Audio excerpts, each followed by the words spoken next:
Comme tous les mardis, avec beaucoup de plaisir, nous accueillons dans un autre contexte, beaucoup moins digitalisé, beaucoup moins expertisé de M. André Bois. On reçoit Mélissa Djedje. Bonsoir Mélissa, comment allez-vous? Bonsoir Brice. Avec votre sourire, ça fait plaisir. Bonsoir. Ce soir, nous évoquons la question du permis de modifier. Oui. Permis de construire, permis de modifier. Ouais. Oui, effectivement. En Tu détail. sais, quand je suis partie sur un sujet, on va dans Tu le décortiques à fond. les différentes C'est ça, catégories. c'est ça. Donc oui, aujourd'hui, on va voir le permis de modifier. Donc qu'est-ce que c'est le permis de modifier? Le permis de modifier, c'est effectivement un type de permis de construire. Donc c'est une autorisation administrative qui est obligatoire pour toute personne qui veut modifier ou rénover un bâtiment. Donc ça va s'appliquer aux constructions qui sont déjà existantes. Et qu'est-ce que ça va faire? En fait, c'est que l'État en fait, vient s'assurer que les modifications ou les rénovations qu'on veut faire au bâtiment respectent les règles de sécurité et d'urbanisme. Donc, ce que la loi dit, on dit qu'on va avoir besoin d'un permis de construire, enfin un permis de modifier, lorsque on veut changer la destination du bâtiment en question, lorsque on veut changer le volume ou qu'on veut changer l'aspect extérieur. Donc, en fait, plus ou moins dans tous les cas. Parce que quand on parle de destination, on va avoir, par exemple, les résidences qu'on va transformer, par exemple, en bureau, par exemple, ça peut être un exemple. Ou encore, on voit ce phénomène, donc les maisons qu'on transforme en restaurant. Ou même, on peut aller les maisons qu'on transforme en lieu de culte. C'est des changements de destination. Et dépendamment de la zone, par exemple, urbaine, on pourrait ne pas avoir le droit. Donc, on pourrait être dans une zone totalement résidentielle et vouloir, par exemple, implémenter en plein milieu de la zone résidentielle, admettons justement le restaurant ou le lieu de culte. Et selon la zone, on pourrait ne pas avoir le droit. Donc, le permis de modifier vient aussi empêcher certaines modifications. Eh bien, quand je prends par exemple un quartier de villa basse, à la base, qui a été construit sur la base de l'opération immobilière, que je vois certains voisins qui ont construit R+1, R+2 dans cette zone, il faudrait qu'ils aient un permis de modifier. Effectivement. Okay. Et dans le cas, par exemple, des opérations immobilières, l'opérateur immobilier va laisser normalement un cahier de charge qui permet, en fait, qui va indiquer ce que chacun a le droit de faire et de ne pas faire. Et normalement, dans ce cas-là, le syndic, déjà, serait le premier, normalement, à avertir le propriétaire, attention, tu ne devrais pas pouvoir construire selon le cahier de charge, par exemple, tu ne devrais pas pouvoir monter d'un étage. Ou si un étage est autorisé, par exemple, tu ne peux pas monter de 2 étages.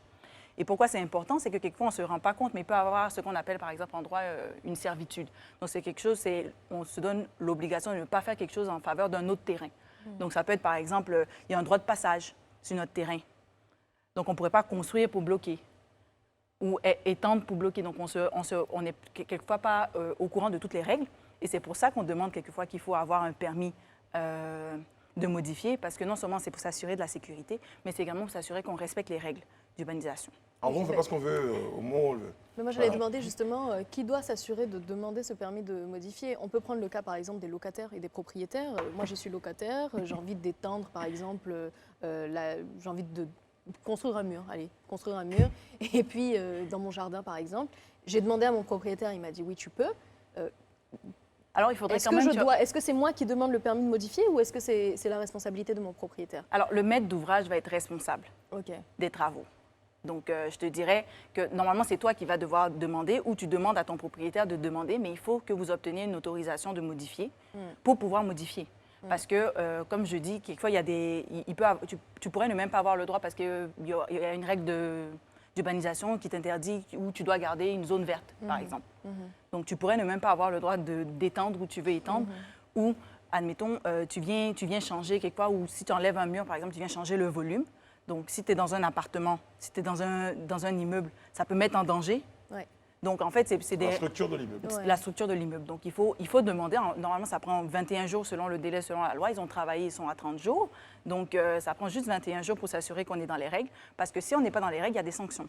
Et justement, la question, c'est au niveau du contrôle, parce qu'on en parle souvent ici de cette faille au niveau du contrôle.